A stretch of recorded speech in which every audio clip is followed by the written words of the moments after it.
Gua jatuh cinta dengan anime sudah sejak lama. Pun begitu, gua masih belum dapat dibandingkan dengan para sepuh yang telah menonton anime jauh sebelum eksistensi gua direncanakan. Namun demikian, kecintaan gue terhadap media ini tidak kalah dengan para sesepuh yang berada di seluruh penjuru dunia.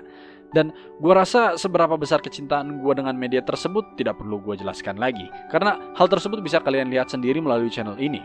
Puluhan hingga ratusan judul telah gue lahap dalam kurun waktu 11 tahun belakangan ini. Dimulai dari Inuyasha hingga berakhir dengan deretan isekai sekarang ini. Dan dari semua anime yang telah gue nikmati sejauh ini, terdapat sebuah genre yang menjadi pemicu awal mula kecintaan gue terhadap media animasi yang berasal dari negara matahari terbit tersebut. Sebuah genre yang sekarang dihancurkan esensinya dari puluhan judul isekai yang dimasak setengah matang. Sebuah genre yang mampu untuk membuat siapa saja yang menontonnya mampu untuk memasuki dunia baru yang penuh akan kejutan, memberikan pengalaman yang baru, serta membuat siapapun yang menikmatinya dapat takjub dengan apa yang mereka lihat. Ya, kalian tidak salah mengira, genre tersebut merupakan fantasi. Sebuah genre yang menjadi pemicu utama yang menyebabkan gua mengarungi dunia tanpa akhir dalam anime.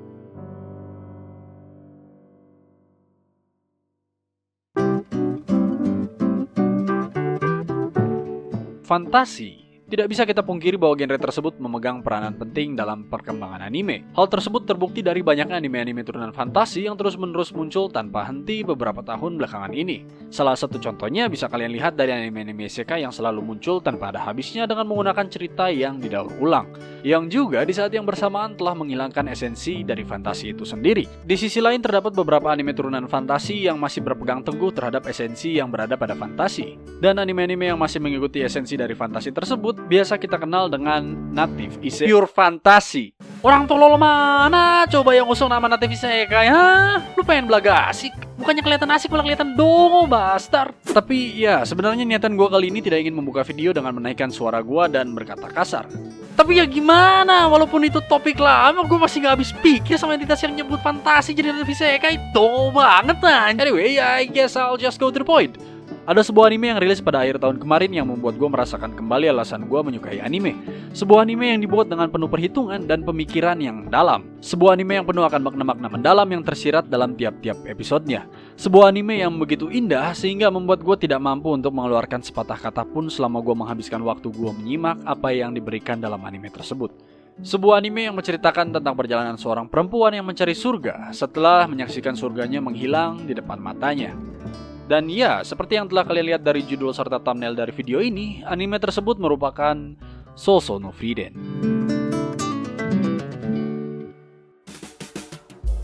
Sousou no Frieren menceritakan tentang sebuah perjalanan yang dilakukan oleh seorang elf bernama Frieren setelah berhasil mengalahkan Raja Iblis bersama dengan partinya 80 tahun lalu. Tujuan dari perjalanan yang dilakukan oleh Frieren adalah untuk mengenal manusia lebih dalam setelah kepergian dari salah satu rekan seperjuangannya selama di party 50 tahun setelah berhasil mengalahkan Raja Iblis. Selama berada di party tersebut, Frieren tidak pernah mampu untuk memahami satupun dari 3 orang lainnya di dalam party tersebut. Di antaranya merupakan Haiter, sang pendeta tukang mabok yang anehnya sangat percaya kepada keberadaan Dewi, walaupun tukang mabok. Aizen, sang petarung yang merupakan seorang dwarf yang terlihat menyeramkan namun memiliki hati yang sangat baik, serta Himmel, si tukang pamer yang selalu saja pamer dan tidak peduli sama sekali ketika ia dibilang tukang pamer karena pada dasarnya dia suka pamer. Ikemen de aru kono boku o joujitsu ni saigen dekiru ka douka wa hanahada gimon da ka ne. Shut up, Himmel, come back when you are the main character. Oh wait, you couldn't, could ya? Dan oleh karena itu, akhirnya Frieren memulai perjalanannya untuk mengerti tentang manusia dan bagaimana mereka menghargai waktu dan kenangan bersama dengan party barunya yaitu Fern, sang pabrik susu, dan Stark yang kelewat lugu. Melewati beberapa tempat yang sebelumnya pernah dilalui Frieren dan party lamanya 80 tahun lalu. Yang lambat laun akan membuat Frieren mengerti tentang arti dari apa yang telah ia lalui selama bersama party lamanya dan juga party barunya. And that is basically what happened in this anime. Tunggu sebentar, gua tahu apa yang kalian pikirkan. Wah, ini mah anime slice of life. Pasti bakal bosenin. Pasti bakal bikin ngantuk. Ya, gue juga berpikir begitu awalnya. Walaupun tidak sampai berpikir kalau anime ini bakal ngebuat gue ngantuk selama menontonnya. Tapi satu hal yang perlu kalian ketahui bahwa semua pemikiran tersebut langsung tertampar sangat keras setelah kalian menonton episode pertama dari anime ini. Karena dalam episode pertama saja, kalian bisa melihat bahwa siapapun yang membuat anime ini dan siapapun yang membuat sumber dari anime ini menaruh seluruh waktu dan pikirannya untuk memberikan sebuah cerita yang mampu membuat siapapun siapapun yang menikmatinya merasa seperti mereka sedang berada di dalam anime tersebut dan mengarungi cerita tersebut bersama dengan seluruh karakter yang berada di dalamnya. Hal tersebut dapat terwujud melalui dunia dalam Frieren yang dibuat dengan sangat teliti. Salah satu hal yang membuat gue jatuh cinta dengan anime fantasi dan fantasi pada umumnya terletak pada bagaimana dunia dalam genre tersebut dibuat dengan teliti dan penuh akan perhitungan yang sangat matang. Mulai dari bagaimana struktur dari bangunan yang berada di dunia tersebut, hingga banyak sekali sejarah yang tersirat dalam tiap-tiap kota yang terdapat dalam dunia tersebut. Dan bahkan lebih jauh lagi, adanya arti dan tujuan serta alasan dari setiap hal yang terdapat dalam dunia tersebut. Hal inilah yang membuat gue tidak pernah bosan dengan dunia fantasi, karena hal tersebut dapat membuat gue selalu bisa terpaku, karena selalu saja gue temukan hal baru setiap kalinya. Dan hal tersebut bisa kalian lihat dari bagaimana dunia dalam Sousou no Frieren dibuat dengan sangat teliti dan penuh akan perhitungan. Salah satu contohnya bisa kalian lihat dalam episode 2 di mana terdapat patung dari Himmel di sebuah desa kecil yang mana keberadaan patung tersebut tidak semata-mata ada karena Himmel merupakan pahlawan yang berhasil mengalahkan Raja Iblis, melainkan karena ia berhasil melindungi desa tersebut dari serangan iblis jauh sebelum ia berhasil mengalahkan Raja Iblis bersama dengan partinya. Mundur ke episode pertama, tepatnya ketika Frieren diminta oleh Hayter untuk melatih Fern, di sana bisa kita lihat bahwa Fern diminta untuk menghancurkan sebuah batu di ujung tebing untuk dapat disebut sebagai penyihir sejati. Walaupun sayangnya tidak diberitahukan alasan pasti kenapa batu tersebut bisa berada di sisi lain di mana Fern dan Frieren berada, kita bisa mengetahui dengan pasti bahwa keberadaan batu yang berada di seberang tebing itu bukan tanpa alasan. Dan hal tersebut terbukti dari di saat Frieren ingin menjelaskan asal-usul batu tersebut kepada Fern, yang kemudian terpotong ketika Fern langsung menunjukkan kekuatan sihirnya kepada Frieren, yang sekaligus menunjukkan kepada para penonton bahwa Fern merupakan orang yang tidak sabaran.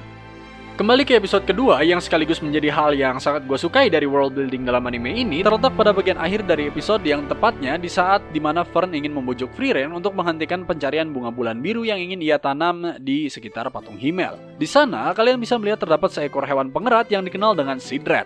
Dan hewan tersebut menjadi kunci untuk Frieren menemukan bunga bulan biru yang ia cari, yang ternyata berada di atas sebuah menara yang terbengkalai. Alasan mengapa ia bisa menemukan bunga bulan biru adalah karena Sidrat merupakan hewan pengerat yang selalu menyembunyikan makanannya di tempat-tempat yang aman dari predator. Dan makanan utama yang dimakan oleh Sidrat merupakan biji-bijian, dan bukan sembarang biji-bijian, melainkan biji bunga. Yang mana jika kalian perhatikan dengan seksama, hal tersebut sudah dijelaskan di saat Frieren dan Fern memasuki kediaman dari seorang nenek yang meminta bantuan Frieren untuk membersihkan patung Himmel. Di sana kalian bisa melihat bahwa Sidrat sedang memakan biji-bijian yang berada di kediaman nenek tersebut. Dan biji-bijian yang berada di sana merupakan, ya, biji bunga. Dan kenapa bisa biji bunga? Ya, hal tersebut sesuai dengan pekerjaan yang dimiliki oleh nenek tersebut. Melihat bagaimana semua dari yang ada dalam anime ini saling memiliki arti dan tujuan di baliknya selalu bisa membuat gue terpaku dan menemukan hal baru di setiap episodenya. Dan mungkin kalian berpikir bahwa hal tersebut hanya terjadi di awal episode saja. Namun harus gue katakan bahwa hal tersebut terjadi secara konsisten di setiap episodenya. Bahkan hingga di saat gue membuat skrip ini, animenya telah memasuki episode 17 yang sekarang sudah masuk ke episode 21, hal tersebut masih terus terjadi secara konsisten. Selain itu, kalian bisa melihat bagaimana struktur bangunan dan dunia dalam anime ini yang begitu beragam sehingga membuat anime ini semakin memberikan kesan yang gue rasa telah membangkitkan genre fantasi dari kuburannya sekali lagi. God, I love the world building in this anime.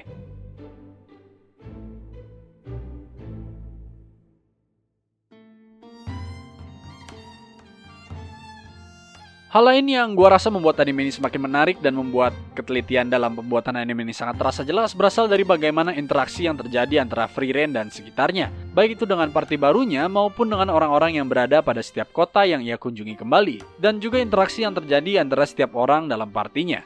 Kalian bisa melihat bagaimana interaksi yang terjadi antara Frieren dengan partinya yang terlihat sangat berbeda dengan interaksi yang terjadi antara Fern dan Stark, yang mana interaksi yang terjadi antara Fern dan Stark terlihat begitu akrab dan sangat dekat. Sementara interaksi yang terjadi antara Frieren dengan Fern maupun Stark terlihat begitu jauh. Mungkin kalian berpikir bahwa hal tersebut terjadi karena perbedaan usia dari Frieren dan lainnya yang sangat jauh. Namun jika kalian telah menonton anime ini hingga episode 13, tepat di mana diperkenalkan karakter baru bernama Shane, kalian bisa melihat bagaimana seseorang yang baru masuk ke dalam partinya Frieren yang berumur lebih tua dibandingkan dengan Fern dan Stark mampu berbaur dan juga terasa sangat akrab. Sehingga hal ini membuat animenya seperti seolah sedang memberitahu para penontonnya bahwa masalah yang terdapat dalam hubungan Frieren dengan partinya yang terasa sangat jauh bukan berasal dari perbedaan umur. namun berasal dari bagaimana perbedaan free reign dalam menghargai waktu. Dan hal tersebut juga telah disinggung sebelumnya dalam episode 1 dari animenya sendiri. Hal ini membuat gue sebagai penikmatnya selalu menantikan apa yang akan terjadi di setiap episodenya, dan selalu mempertanyakan perubahan apa yang akan diterima oleh free reign di kemudian hari setelah menyusuri kembali kenangan lamanya bersama dengan party lamanya. Ketelitian dari pembuat anime ini juga bisa kalian lihat dari bagaimana interaksi yang terjadi antara free reign dengan orang-orang atau background karakter yang berada di setiap kota yang ia kunjungi. Dari banyaknya kota yang ia kunjungi kembali, ada beberapa kota yang masih akrab dengan free reign dan latar belakang free reign yang merupakan salah satu personel dari Regu Pahlawan. Namun begitu, banyak kota-kota yang memperlakukan free reign seperti orang asing yang hanya sedang beristirahat dari perjalanan panjang yang akan ia lewati. Hal tersebut bisa kalian lihat hampir di seluruh episode dalam Sousou no Free Reign. Seperti contohnya dalam episode 1 di mana free reign kembali untuk menemui Himmel. Kemudian ia berdiri di depan patung yang dibuat untuk menghargai jasa para pahlawan. Walaupun hanya terjadi beberapa saat saja, kalian tetap bisa melihat bahwa banyak orang yang tidak mengenal free reign sama sekali. Walaupun sudah jelas bahwa patung dari sosok free reign terpampang jelas di tengah kota. Selain itu, di episode 6 kalian bisa melihat bagaimana perlakuan dari penjaga gerbang terhadap free reign yang terkesan sangat kasar dan kejam, sehingga menunjukkan bahwa ia tidak mengenal free reign sama sekali. Di sini mungkin kalian berpikir bahwa hal tersebut merupakan hal yang aneh. Karena bagaimana bisa ada orang yang tidak mengenali pahlawan mereka yang telah membebaskan mereka dari keterpurukan. Dan iya, percaya tidak percaya, gue juga berpikiran seperti itu awalnya hingga akhirnya gue mengingat satu hal. Sousou no Free Reign bukan menceritakan bagaimana keadaan dunia setelah Free Reign mengalahkan Raja Iblis, melainkan bagaimana Free Reign memahami manusia setelah kepergian Himmel. Dan setelah mengingat hal tersebut, gue melihat hal ini sebagai hal yang sangat normal, mengingat bahwa Regu Pahlawan yang mengalahkan Raja Iblis merupakan regu yang muncul 80 tahun yang lalu. Tentu saja membuat regu tersebut seolah-olah hanya legenda belaka yang tidak diketahui keberadaannya. Bahkan dalam kurun waktu 80 tahun, banyak orang-orang yang menyaksikan keberadaan tersebut sudah pergi meninggalkan dunia, sehingga tidak mampu untuk meyakinkan orang lain bahwa hal tersebut benar-benar terjadi. Sousou no Free Reign bukan hanya sebuah anime yang begitu indah dari segi pembuatan dunia saja, melainkan juga dari makna yang terkandung dalam setiap episodenya. Dari anime ini kita diajarkan untuk selalu menghargai waktu yang kita punya, menghargai hubungan yang kita miliki dengan orang-orang yang kita kasihi, baik itu keluarga maupun teman kita sendiri. Mungkin hal tersebut terdengar seolah-olah seperti kalimat karangan gua sendiri agar gua bisa mengakhiri video ini dengan keren. Namun kalian keliru jika kalian beranggapan demikian. Kalimat tersebut bukanlah sebuah karangan belaka, dan hal tersebut bisa kalian lihat dari apa yang telah terjadi pada awal episode hingga sekarang. Dalam setiap episodenya, kalian bisa melihat bagaimana Free Reign mencoba untuk menghargai waktu yang telah ia habiskan bersama dengan party lamanya melalui waktu yang ia habiskan dengan Fern dan lainnya. Kalian bisa melihat bagaimana Free Reign selalu mengenang masa lalunya dengan party lamanya setiap kali berpergian dengan Fern dan lainnya. Kalian bisa melihat bagaimana Free Reign selalu mengharapkan keberadaan Himmel setiap kali ia berusaha untuk mengerti manusia. Dan kalian juga bisa merasakan bagaimana Free Reign sangat jatuh cinta kepada Himmel. Walaupun hal tersebut merupakan hal yang tersirat. Dan kalian harus ingat bahwa perjalanan ini merupakan perjalanan dari seorang gadis yang ingin kembali menemukan Himmelnya, langitnya, surganya. 一番の理由は君が未来で一人ぼっちにならないようにするためかな。